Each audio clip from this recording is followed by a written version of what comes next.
আমার এই বক্তব্য দিয়ে আমি কোন পীরকে অমর্যাদা করছি না। পীর সাহেবদের কাছে পীর কোন শরীয়তের শব্দ নয়। কোরআন এবং হাদিসে কোথাও পীর বলে কোন শব্দ নাই। এটি ফার্সি শব্দ। এই শব্দের অর্থ হলো বৃদ্ধ। তো পীর যদি বৃদ্ধ হয় ভালো কথা, তিনি যদি আলেম হন আরো ভালো কথা।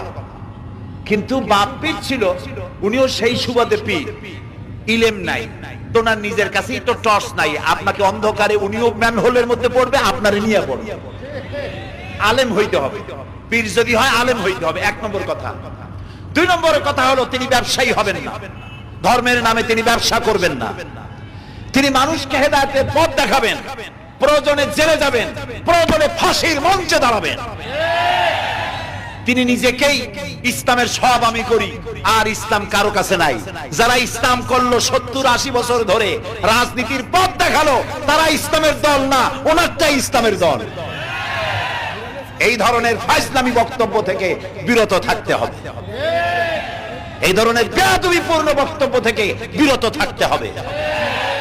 আমার দোকানে খাঁটি ঘি পাওয়া যায়, আর কারো দোকানে খাঁটি ঘি পাওয়া যায় না। ইসলাম নিয়ে এই ধরনের মনোপলি বিজনেস করতে দেওয়া হবে না। প্রিয় ভাই সব, আমরা পীর সাহেবদের চিনি। পীর ছিলেন শাহজালাল রহমতুল্লাহ আলাইহি। সুবহানাল্লাহ।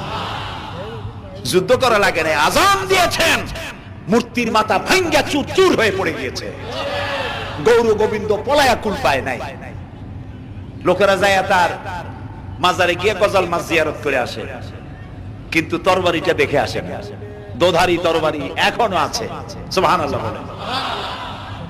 পীর ছিলেন হযরতে বাহাউদ্দিন নকশবন্দি, মুজাদ্দিদ আল ফিসানি রাহমাতুল্লাহ আলাইহি, বড় পীর আব্দুল কাদের জিলানী রাহমাতুল্লাহ আলাইহি, খাজা মুঈনুদ্দিন চিশতি রাহমাতুল্লাহ আলাইহি, শাহজাহান আলী রাহমাতুল্লাহ আলাইহি। কত ওলিউল্লাহর মাজার দিয়ে আমার দেশ ভরা। আলহামদুলিল্লাহ। এরা একদিকে মানুষকে মুরিদ বানায়া মুরিদের টাকা দিয়ে নিজেদের পকেট ভরেন না। ওনারা এরকম করতেন না, এইরকম করতেন। আর রাসূলুল্লাহ বলেছেন এই রকমের হাতের মর্যাদা নাই, এই হাতের মর্যাদা। আমি পীর দেখছিলাম, বাইতুল শরীফের পীর হযরত শাহ আব্দুল জব্বার সাহেব, আল্লাহ তাআলা জান্নাতুল ফেরদাউসের মেহমান বানায়। এই বাংলাদেশে শত শত মসজিদ, মাদ্রাসার এতিমখানা তৈরি করে গেছেন। সুবহানাল্লাহ। বৃষ্টির মৌসুমে চট্টগ্রামের বাড়িটা 14 বছর মাদ্রাসায় ওয়াজিদিয়া চট্টগ্রামে 14 বছর বুখারী শরীফ পড়িয়েছেন। কি মানের আলেম, খালি পীর না। মুরিদরা যত টাকা দিত, এই টাকা দিয়ে বড় বড় মাদ্রাসা মসজিদ করেছেন। আর বৃষ্টির সময় সাথী সঙ্গী নিয়ে বস্তি এলাকায় যেতেন, পলিথিন দিয়া ছাওয়া, বাচ্চা আর তার স্বামী নিয়ে কাতরায় এক কোনায় বসে আছে, খাবার নাই, চাউল নাই, অসুস্থ, তাদের চাউল দিয়ে আসতেন, তাদের রান্না করার শাকসবজি দিয়ে আসতেন, ওষুধ দিয়ে আসতেন, হাড়ি পাতিল দিয়ে আসতেন। বন্যা হলে, তুফান হলে টাকা উজাড় করে যা মুরিদরা দিত সবগুলি উজাড় করে মানুষের খেদমত করতেন। সুবহানাল্লাহ। কাজী যারা জামায় অনেকগুলো পকেট সমানে নিতে থাকে আর ভরতে থাকে, এইভাবে এই ব্যবসায়ীদেরকে পরিত্যাগ করতে হবে। পীর হচ্ছে ওই সমস্ত লোক যারা নাকি ধর্মের নামে ব্যবসা করে না, বরং আল্লাহর দ্বীনকে প্রতিষ্ঠা করার জন্য কথা বলে। প্রিয় ভাই সব, আমাদের জেহেন সাফ করতে হবে, পরিষ্কার করে বুঝতে হবে আমার ভালো আমার মন্দ কে করতে পারে। সম্রাট শাহজাহান নাম শুনেছেন? কোথার বাদশা বলে? দিল্লির সম্রাট। সম্রাট শাহজাহান পৃথিবী জোড়া নাম তার। কবি বলছেন, শাহনে জাহাं को जिन्हें फख्र से देते थे बाज, वाज कब्र में है सूरह अलहम्दु की मोहताज। যে শাহজাহানকে কর দিয়া ট্যাক্স দিতে পারলে জনগণ নিজেদেরকে গৌরবান্বিত বলে মনে করত, সেই শাহজাহান কবরে শুয়ে আছে, সূরা ফাতিহার মুহতাজ হয়ে আছে। সুবহানাল্লাহ। যদি কেউ আমার কবরের কাছ থেকে হেঁটে যাইতো আর একটু সূরা ইখলাস পড়ে সবরে সানি করতো, আমি কিছু পাইতাম। আরে এই এতিম ফকির হয়ে শুয়ে আছে। এক ফকির দিল্লি ঘুরতেছে। একজন বলছে, ভাই তোমারে তো খয়রাত করে দেখতেছি, আমি সেই ছোটবেলা থেকে খালি তুমি খয়রাত করো। একটা জিনিস আপনারা মনে রাখবেন, গরিব আজকে যারা গরিব পরিশ্রমের মধ্য দিয়ে কালকে তারা ধনী হতে পারে, কিন্তু যারা ভিক্ষুক, যারা ভিক্ষা করে, জিন্দেগিতে কোনোদিন তারা বড় হতে পারবে না। ভিক্ষা করা যাদের অভ্যাস, জীবনেও বাড়ি করতে পারবে না, জীবনেও ধনী হইতে পারবে না, কিন্তু গরিব ধনী হইতে পারবে। কারণ হলো আল্লাহর কাছে দুইটা বৈধ জিনিস অত্যন্ত ঘৃণিত। কয়টা? একটা হলো তালাক, আর একটা হলো ভিক্ষাবৃত্তি, মানুষের কাছে চাওয়া। আল্লাহ পছন্দ করেন না। তো ভিক্ষুক ঘুরতেছে, একটা লোক বলল, মিয়া তোমার তো সারা জীবনই খরচ করতে দেখি। খরচ করবো না, করবো কি? যার কাছে যাই সে দেয় 4 আনা 2 আনা 1 টাকা, এর বেশি তো দেয় না। তেদি আমি কেমনে বড় লোক হবো? কয় যে তুমি বাদশার চোখে দেখো না, বাদশার চোখে দেখো না। কয় বাদশার কাছে কি আমার মতো লোক যাইতে পারে নাকি? কল না, যাইতে হবে, যাও। বাদশা একবার যাবা, এমন দেওয়া দেবে জীবনে আর তোমার খরচ করা লাগবে না। পাতি শিয়ালের পিছনে ঘুরে তো লাভ নাই। পাতি শিয়ালে খায় মুরগি, তোমার একটা ঠ্যাং দেবে, দাঁতের খেলালের কাজ হবে না। বাঘের পিছনে ঘোরো, বাঘে খায় গরু আর হরিণ, একটা রান দিলে তুমি 1 সপ্তাহ খাইতে পারবে। কাজে ঘুরতে গিয়েও বোঝা উচিত কার সাথে ঘুরতে। তো বলছে বাদশার কাছে যাও। তো বাদশারে পাবো কই? কই তো দেখলাম কেবল মসজিদে ঢুকতে। তারপরে ফকির গিয়ে দাঁড়ায় আছে বারান্দায়, দেখে যে উনি বাদশা ভেতরে বসে হাত তুলে আছে ভাবে, আর চোখ দিয়ে পানি পড়ে দাড়ি ভিজে ভিজে পড়তেছে। নামাজ শেষ করে, মোনাজাত শেষ করে বাদশা বেরিয়েছে। কোন বাদশা? শাহজাহান। বাইরে আসার পর ফকির বলল আসসালামু আলাইকুম, বলে ফকির রওনা করছে। বাদশা বলে দাঁড়াও, তুমি যে রওনা করলা, তোমার তো ভিক্ষুক মনে হয়, আর লোকেরা যারা ভিক্ষুক না তারাও তো আমার কাছে চায়, আর তুমি তো ভিক্ষুক, চাইলে না কেন কিছু? ভিক্ষুক বলে জাহাপানা, আমি কিছু চাইতে এসেছিলাম আপনার কাছে, কিন্তু আপনার করুণ অবস্থা দেখে আমার জ্ঞানের চোখ খুলে গিয়েছে। আমি দেখতে পেলাম আমি যার কাছে চাইতে এসেছি, আমি তো কান্দি না, হাতও পাতি নাই। যার কাছে চাইতে আসতাম দিল্লির সম্রাট, আবার কোন সম্রাটের কাছে হাত পেতে ভিক্ষুকের মতো কি জানি চায়, আর চোখ দিয়া পানি পড়ে দাড়ি ভিজে ভিজে পড়ছে। আমার জ্ঞানের চোখ খুলে গেছে, দুনিয়ার বাদশার কাছে আর চাইবো না। বাদশা কান্দে যে বাদশার কাছে, তার কাছেই চাইবো। প্রিয় ভাই সব, এই জন্য জিহ্ন সাফ করে ফেলুন।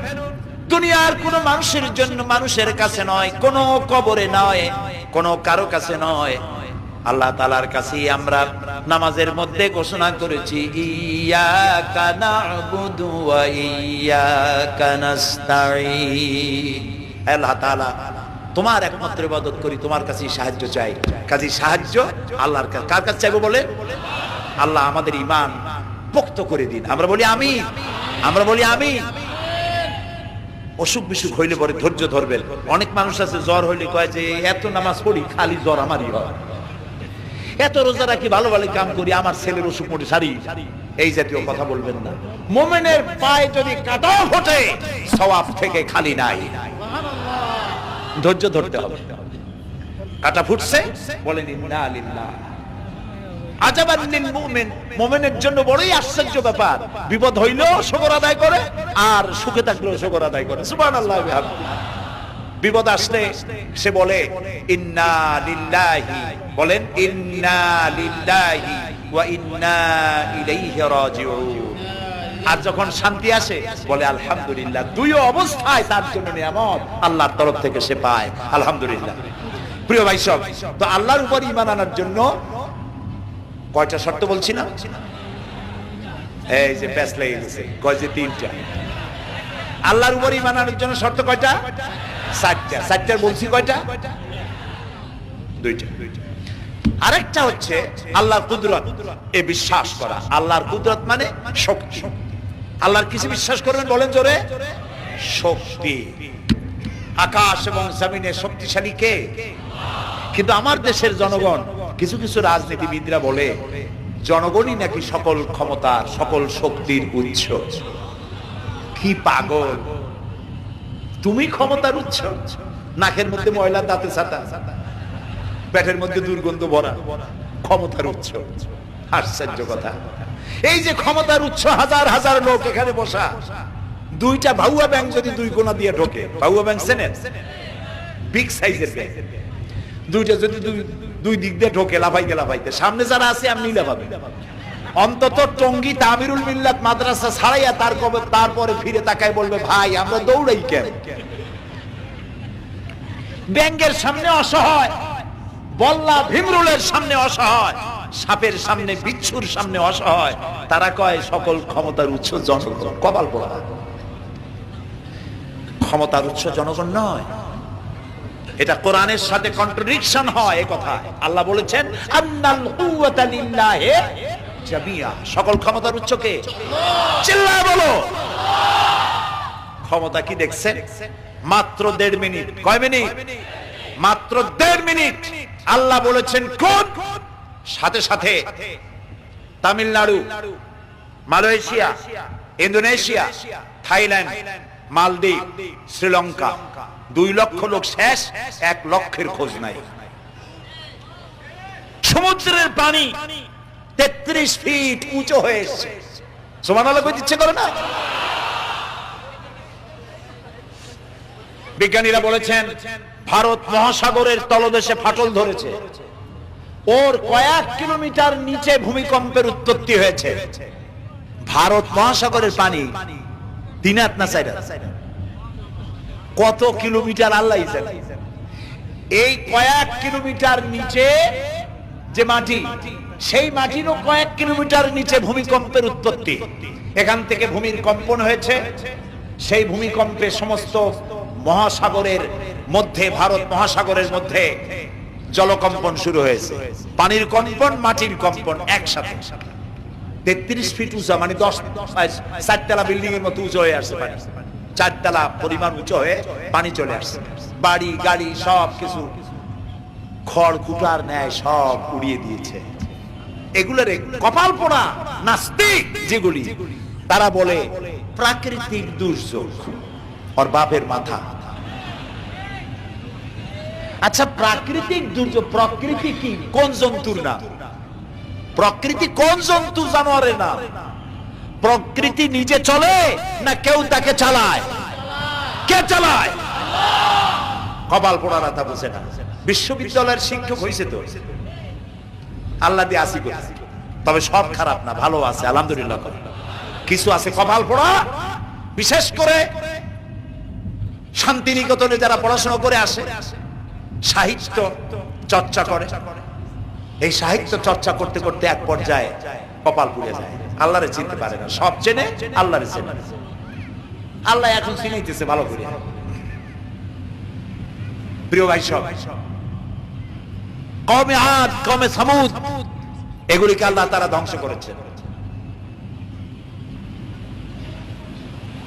কিয়ামতের আগে এই যে 7টা আকাশ, এই আকাশ সম্পর্কে অবিশ্বাসীরা তারা বলেছে আকাশ বলতে কিছুই নাই, এটা নাকি অনেক দূরে, তাই নীলা নীলা দেখা যায়। কি কপাল পোড়া, চিন্তা করে। নীলা নীলা দেখা যায়। এই আকাশ মহাশূন্য। এই আকাশগুলিকে, আকাশ কয়টা? কয়টা স্তর? 7টা। এগুলি কাতাইয়ে সিজিল্লিল কুতুব। কোরআনে কারিমে আল্লাহ তাআলা বলেছেন কিতাবের পৃষ্ঠার মতো কিয়ামতের আগে একটার পর একটা ঠাস ঠাস করে পড়বে, ভেঙে চুরি চুরমার হয়ে যাবে। ওয়াইদাল বিহারু ফুজ্জিরাত, আল্লাহ তাআলা বলছেন ইদাস সামাউ ফাতারাত ওয়াইদাল কাওয়াকিবু ইনতাসারাত ওয়াইদাল বিহারু ফুজ্জিরাত। আকাশের তারকাসমূহ বিক্ষিপ্ত হয়ে পড়বে। অসংখ্য তারকারাজি, বিশাল বিশাল তারকা বিক্ষিপ্ত হয়ে পড়বে। চন্দ্র সূর্য একটার সাথে আরেকটা ধাক্কা লেগে চাঁদ আর সূর্য আলো হারিয়ে ফেলবে, একাকার হয়ে যাবে। পাহাড়গুলো উঁচু করে আল্লাহ তাআলা জমিনের উপরে আছাড় মারবেন, কালিহিল মানফুস, তুলার মতো উড়ে চলে যাবে। সুবহানাল্লাহ বলবা না? কত বড় শক্তি আল্লাহ পাকের। ওয়াইদাল বিহারু ফুজ্জিরাত, সমুদ্র সমূহ বিদীর্ণ হয়ে যাবে। সমুদ্রে যত পানি আছে সমস্ত পানিগুলি নিঃশোষিত হয়ে যাবে মাটির তলায়, এবং সেখানে অগ্নি উৎপত্তি হবে। কোরআনে কারীম আল্লাহ বলে দিয়েছেন গোটা সমুদ্রগুলিতে আগুন জ্বলতে থাকবে। এগুলি কিয়ামতের আলামত। আল্লাহ পাকের অফুরন্ত মেহেরবানি। এই যে কানের কাছ দিয়ে গুলিটা চলে গেছে, কানে লাগে নাই। বাড়ির কাছ থেকে কিয়ামত হয়ে গেল, বাংলাদেশে আল্লাহ বাঁচাই দিলেন। সুবহানাল্লাহ বলো, আলহামদুলিল্লাহ বলে। আমাদের প্রতিবেশী দেশগুলিতে যেভাবে আঘাত লাগছে, ওর 1000 ভাগের 1 ভাগের আঘাত কয়েক সেকেন্ড যদি বাংলাদেশে হতো, আমাদের সব অপরিকল্পিত শহর, রাজুক পারমিশন দিয়েছে 3 তলার করা হয়েছে 7 তলা, এইভাবে অপরিকল্পিত যত বিল্ডিং আছে এগুলি পচা সিমেন্ট দিয়ে, পচা ইট দিয়ে তৈরি করা হয়েছে। 2-3 সেকেন্ডের ভূমিকম্প যথেষ্ট এই শহর লন্ডভন্ড করে দেওয়া। অসংখ্য মানুষ মারা যাবে, অসংখ্য বাড়িঘর শেষ হয়ে যাবে। এদেরকে রেস্কিউ করার মতো মডার্ন ইকুইপমেন্টস গভর্নমেন্টের কাছে নাই। এজন্য আল্লাহর কাছে সেজদা দিয়া গুনার তওবা করতে হবে, আল্লাহ আমাদের মাফ করে দাও, আমার এই গরিব দেশটাকে কিয়ামত পর্যন্ত এই গজব থেকে বাঁচাও। প্রিয় ভাই সব, আল্লাহ তাআলার ক্ষমতার ওয়াজ আমি আজ করতে পারবো না, অনেক লম্বা হয়ে যাবে, কারণ আমাকে 3টা পুঁজির কথা তো কমসে কম বলতেই হবে, অল্প করে হলেও। শুনবেন তো? আল্লাহ তৌফিক দিক, বলেন আমিন।